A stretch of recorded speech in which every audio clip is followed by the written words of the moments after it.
재벌이 되고 싶으세요? 돈 버는 게 기술이라면 돈 쓰는 건 예술이라는 말이 있죠. 뉴질랜드 오클랜드 인터내셔널 교회의 이은태 목사님은 1달러짜리 햄버거도 마음대로 못 사 먹던 가난한 유학생이었는데 지금은 1년에 수십억씩 선교하고 구제하는 빌딩 재벌이 되셨다고 합니다. 그 비법을 이은태 목사의 재물 이야기를 통해 공개합니다. 몇 년 전 우리 학교에 베트남에서 한 학생이 유학을 왔다. 베트남 부잣집의 귀한 아들이었고 귀공자처럼 잘생긴 21세 청년이었다. 우리는 온 마음을 다해 그에게 사랑을 베풀며 복음을 전했다. 그는 몇 번 예배에 참석했지만 끝까지 복음에 마음을 열지 않았다. 그러더니 어느 날 갑자기 멀리 떨어진 다른 영어 학교로 옮겨버렸다. 그리고 매일 아침 버스를 타고 그 먼 길을 다니기 시작했다. 그런데 얼마 후 그 학생이 머물고 있던 친척집에서 다급한 연락이 왔다. 그의 장례 예배를 드려달라는 것이다. 며칠 전 아침에 그가 버스를 타고 학교에 가는데 반대 차선에서 달리던 트럭의 바퀴가 빠져 날아와 이 청년이 앉아있던 자리를 강타하여 그 자리에서 즉사했단다. 그 도로는 중앙 분리대가 아주 높게 세워져 있어 트럭 바퀴가 어떻게 그곳을 넘어왔는지 도저히 상식적으로 이해가 되지 않았다. 죽음에 대해서는 그 누구도 설명할 수 없다. 생명은 하나님의 손에 달려있기 때문이다. 사람이 한 번 죽는 것은 하나님께서 정하신 것이요. 죽음 후에는 반드시 하나님의 심판대 앞에 서야 한다. 바로 그날 후회함이 없는 삶을 살아야 한다.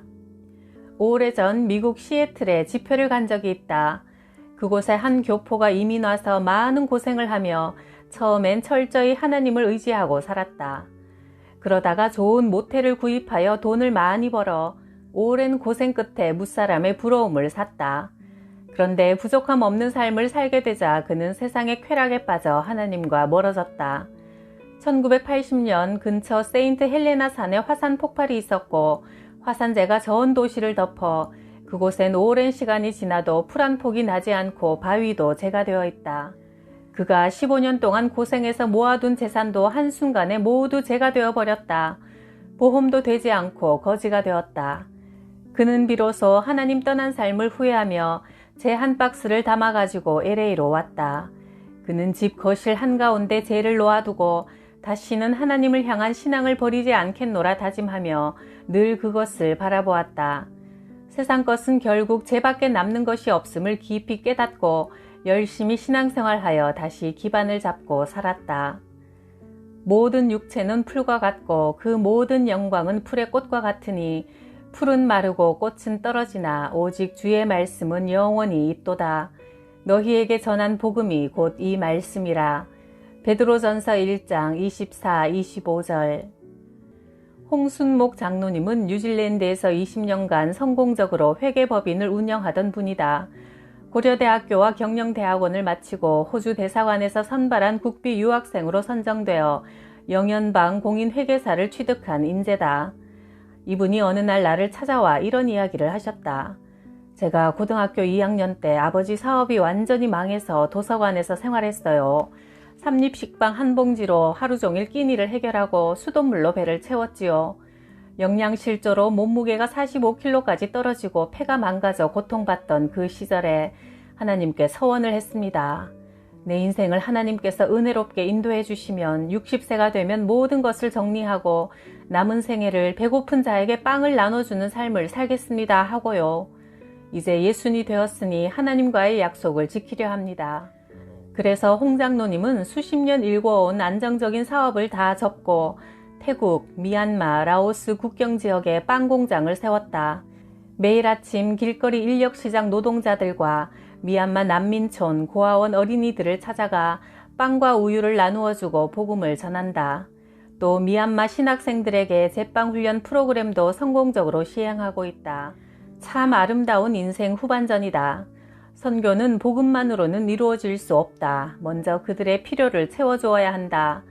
굶주린 배를 먼저 채워주어야 마음이 열리고 전도의 문도 열린다. 의사 한경식 형제가 내게 이런 톡을 보내왔다. 제가 3년 전부터 주식 투자를 하고 있었는데 올해 주식으로 큰 돈을 벌게 되었습니다. 근데 문제는 어느 순간 저도 모르게 그 돈을 하나님보다 더 의지하고 있다는 게 느껴졌어요.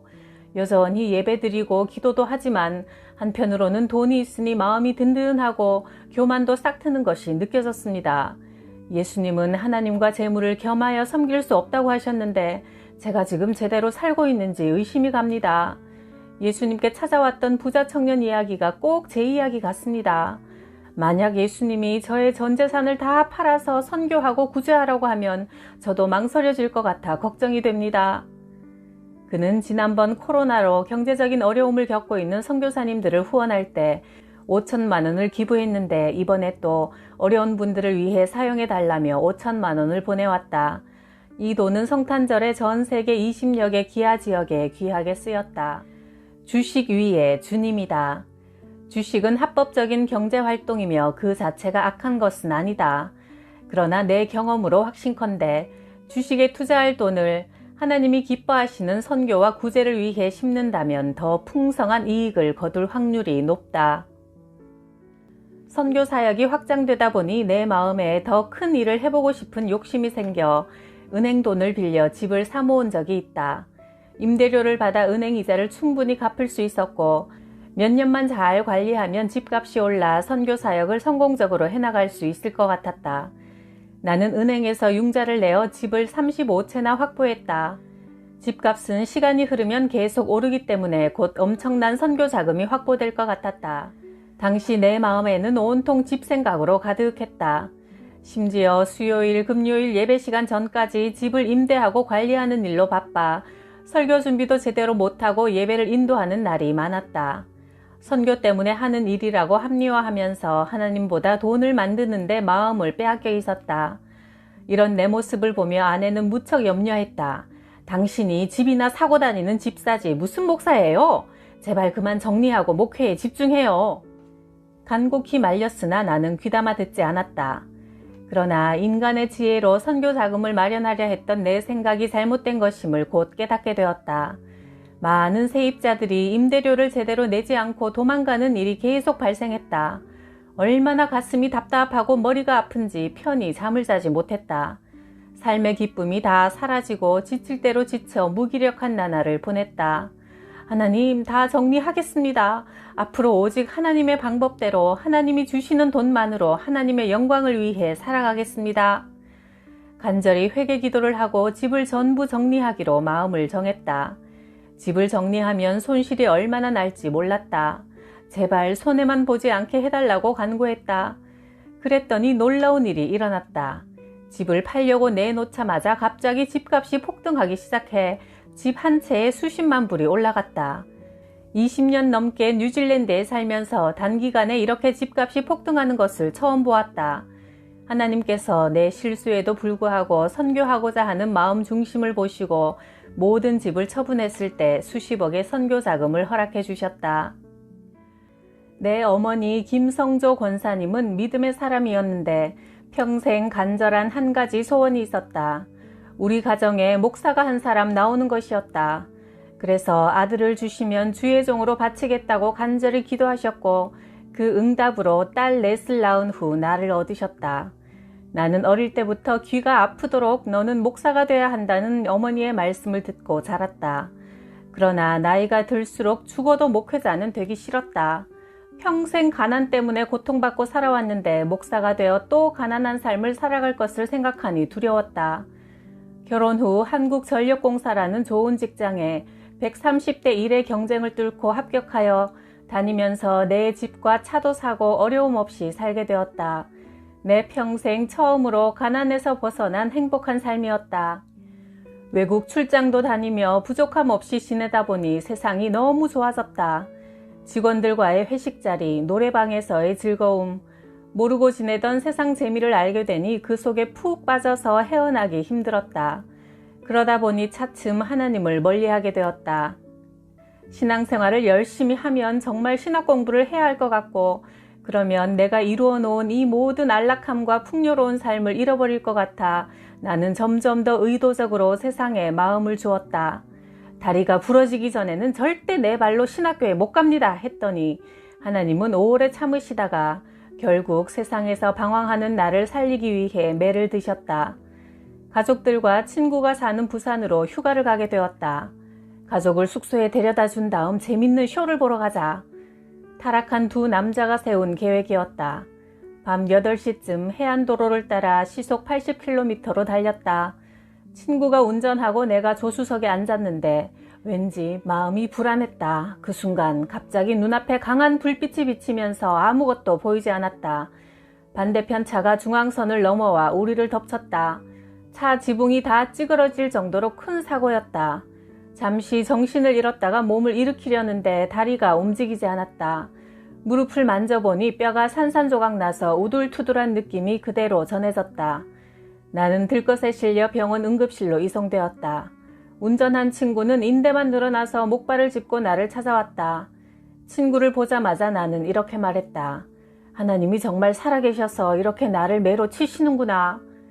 몸은 고통스러웠지만 한편으로는 하나님 안으로 이제 완전히 들어왔다는 생각에 마음이 평안했다. 세상에 마음을 주고 살 때는 늘 두렵고 불안했는데 하나님 앞에 온전히 항복하니 마음이 편했다. 수술 후 나는 5급 장애 판정을 받았다. 눈물이 날 만큼 고통스러운 재활치료를 받으며 나는 내 발로 걸어나갈 수 있게만 해주신다면 신학 공부를 하겠다고 간절히 기도드렸다.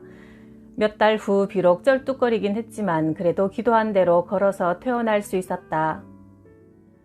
나는 38세에 집을 처분한 돈으로 뉴질랜드 신학대학에 유학을 왔다. 뉴질랜드 현지 교회에서 아시안 담당 전도사로 잠깐 섬긴 적이 있었는데 어느 날 인도 목사님이 와서 간증을 하셨다. 지금 우리 인도에는 복음의 불길이 뜨겁게 일어나고 있습니다. 우리 교회에도 1년에 새신자가 무려 4만 명이 등록하고 있으며 지금 복음의 불길이 활활 타오를 때 인근 마을마다 찾아가서 복음을 전해야 합니다. 그런데 인도는 워낙 땅이 넓어 반드시 차가 필요합니다. 뉴질랜드 성도 여러분, 전도용 지프차 24대를 후원해 주십시오. 인도 목사님의 간절한 요청을 듣고 나는 하나님, 제가 지프 10대를 보내겠습니다 라고 대책 없이 서원을 했다. 당시 인도 교회에서 원하는 지프는 한 대당 7,000달러 약 800만 원이었다.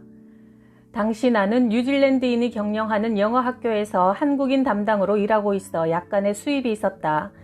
매번 돈이 생기는 대로 한 대씩 몇 년에 걸쳐 간신히 10대 값을 다 보냈다.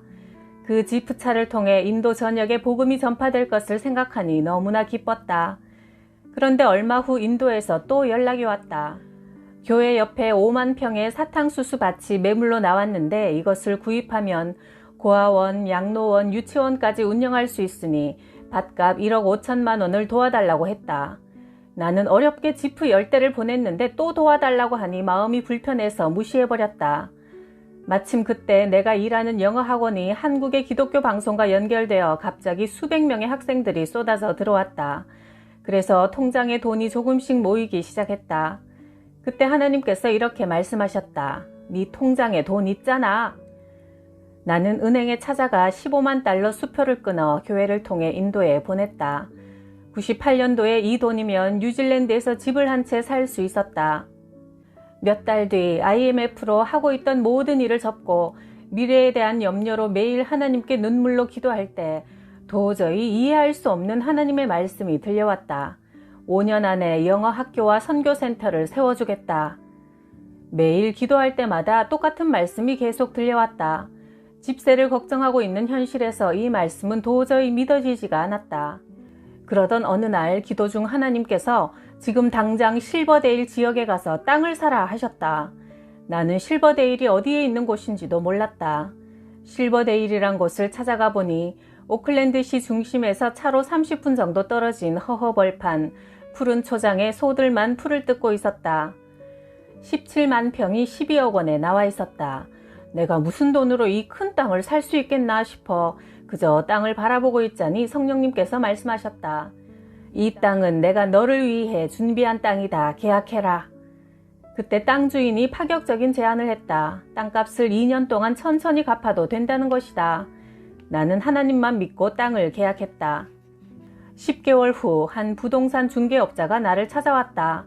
우리가 구입한 땅 중에 15만 평을 40억에 팔라는 것이다. 가슴이 뛰었다. 하나님, 어떻게 할까요? 기도하니 하나님은 780만 달러에 팔라고 하셨다. 땅은 기적적으로 그 가격에 팔렸고 40억 원의 수익이 생겼다. 그 돈으로 시내 중심에 있는 11층짜리 멋진 유리 빌딩을 구입했다. 빌딩 옆에는 크고 아름다운 공원과 대형 쇼핑몰도 있어 학교로서 이보다 더 좋은 위치가 없었다. 공원은 우리 학교의 캠퍼스요, 쇼핑몰은 식당이요, 매점인 셈이다. 당시 중국 학생들이 쏟아져 들어와 나는 영어 학교와 유학생 교회를 세워 태국, 베트남, 사우디아라비아 등 세계 각지에서 온 학생들에게 복음을 전했다. 학생들에게 성경을 나누어 주고 영어, 중국어 성경 공부 시간과 기도회를 만들었고 주중에는 기숙사에서 월요일 성경 공부, 수요일 산기도, 금요일 찬양 예배를 드렸다. 그런데 뉴질랜드 교육법에 의하면 학교에서는 특정 종교를 강요할 수 없다. 몇몇 교사들이 선교 활동에 불만을 갖고 뉴질랜드 교육청에 투서를 보냈다. 그래서 특별감사를 2번이나 받았다. 모든 문서를 공개하고 학생들 한 사람 한 사람이 감사원과 인터뷰를 해야 하는 까다로운 심사였다. 그런데 감사관이 이런 말을 남기고 떠났다. 그동안 봐온 학교 중에 이렇게 좋은 학교, 학생들을 이렇게 사랑해주는 학교는 없었습니다. 매번 받아야 하는 감사를 2년에 한 번만 받게 해주겠습니다. 지금 우리 학교는 매년 200명 학생들에게 30억에 달하는 장학금을 주는 뉴질랜드 교육청도 인정한 최고 수준의 학교가 되었다. 하나님은 이 빌딩 안에 17개 선교기관들이 함께 사역하는 뉴질랜드 최대 선교센터를 세워주셨고 이민성과 시청 등 뉴질랜드 정부기관들이 들어와 빌딩의 가치는 2배로 올라갔다. 어느 날 하나님이 또 조용히 말씀하셨다. 빌딩 하나로 되겠니? 하나 더 줄게. 마음껏 선교해라. 1년 후 하나님은 바로 옆에 있는 10층짜리 빌딩을 또 주셨다. 마누카오시에 있는 건물 중 가장 큰 빌딩 2개를 내게 허락하신 것이다. 새로 주신 이 건물에는 뉴질랜드 국세청이 입주해 있다. 내가 빌딩을 살 때만 해도 마누카오시는 죽은 도시나 마찬가지였다. 하지만 내가 빌딩을 구입하고 선교를 활발하게 시작한 후 아파트가 들어서고 도시가 빠른 속도로 성장하기 시작했다.